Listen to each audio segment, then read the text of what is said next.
Okay, so I'm gonna show you guys how our sampling procedures should take place when we're out on a spill site. So between these two cones, this is gonna be where, let's say, there's been a diesel spill from a truck accident. All right, so to start out, you wanna make sure that you have all the equipment you need and that you're prepared to sample. So if you know you're going out on an excavation job, you wanna make sure you have plenty of gloves, first off, and then you wanna make sure you have plenty of jars. We wanna make sure that our jars are labeled. So the first one we've got here, can you see that on the camera? Yep. So that's what the top of your jar should look like. This is the basic information that should be on every single sample jar. But you don't want to drop the sample jars. So we've got our Zora number. We've got an H for hot in this case, and then the date that we pulled it. So we've got a hot. We've got a background. It's very obvious it's a background. Zora, B for background, and the date. And then depending on how big the sample area is, we may need more than one confirmation sample. So in this case, with this area here, every 5 to 10 feet, we want to pull a confirmation sample at minimum. So in this case, we've got C1 and C2, both of which have the Zora numbers on there and the date. So this is, the minimum information that should be on your jars. And you want to make sure that it's written on there before you start sampling, so that way you don't mix any jars up and nothing gets confused. So to start out, we're in this area, we're considering our spill area kind of right here in this grassy ditch. So in that case, there's been a diesel spill from a vehicle accident. So to start out, we need to get our background samples. So our background is super important because it's showing us what this area is like when it's not been impacted by this spill. So it's essentially setting our sampling goal for how far we need to excavate in order to reach these background values.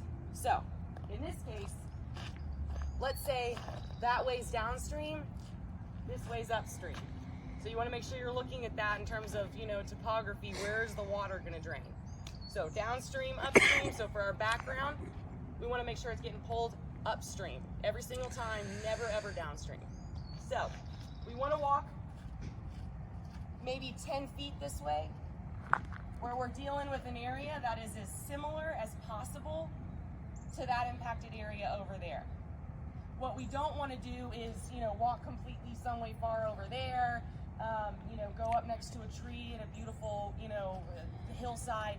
We want it to be as similar as possible to this area. So when we go to pull the background sample, we're going to plan it out. Go ahead and put that jar down right there. We know this is where our background's going to get pulled. Then we've got our hot sample.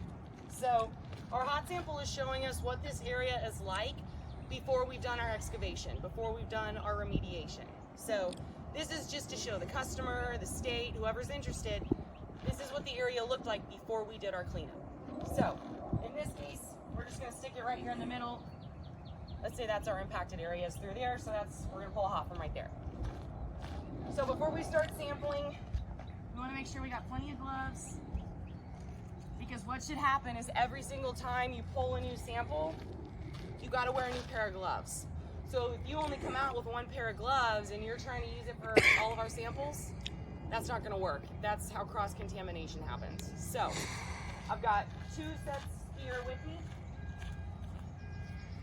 So when we go over to our background sample, before I do anything, he's using my phone to film, but I would take my phone out and you can go onto your maps and zoom in on your location and get the coordinates.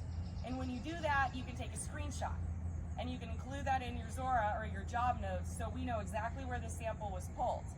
But every time we pull a sample, we have to step back, take a photo. Then we have to get the coordinates. And all of that information needs to be recorded, because the goal is for us to be able to go back and make a sampling map. So if you don't include that information, we've got no idea where these samples were pulled. So really critical, you get your coordinates, there's apps for it, you can just use your normal maps, but it has to be recorded within your job report. So in this case of the background, let's say I've got my photo, I've got my coordinates, I'm with my gloves on, and I'm sweating bullets. It's so hot already. Okay, I get my gloves on my sweaty hands. So my hands, I've got fresh gloves on, I know that they're clean. So in this case, we're by the roadside. Go ahead and get the jar off, obviously, the top of the jar off. Don't go around scooping like this, because let's say this jar accidentally rolled around in your truck Maybe, you know, someone else with dirty hands touched it. So don't use this to scoop. So when you're in the field, you've got a fresh pair of gloves on. You're just gonna scoop it up. This is really hard ground. I can't actually scrape this with my hand, but that'll happen sometimes. But you know, if I was trying pretty hard, I could get this in here. So you're just gonna go ahead. Look, I'm getting it. I just had to put a little more effort. So we're filling this bad boy up. So I'll keep going. You want to fill it up, you get up to the top. Put the lid on there, put it down, and then you want to take your gloves off. So just like you do, where you know you roll them up into a little inside out ball. Now we'll be able to take our background sample and put it in our cooler we brought with us. So we've got the photo, we've got the coordinates, we used a fresh pair of gloves, we scooped it in the jar to prevent any cross-contamination. Now this needs to go into our cooler.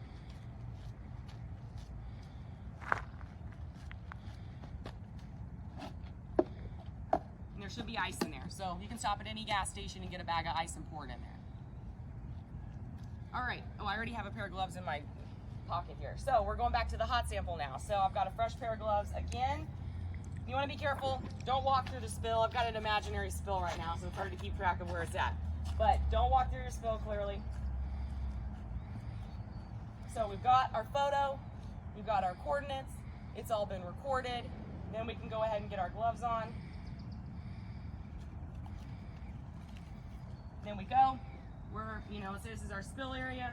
We fill up the jar once again, put the lid on, take off your gloves again, take your hot sample,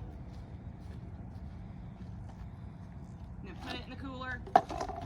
So I've got a little pile here of dirty gloves and clean gloves. Obviously don't get them mixed up. So that's our background and hot sample. So that's pretty straightforward. It's just really important you change your gloves. You're recording all of that information within the Zora.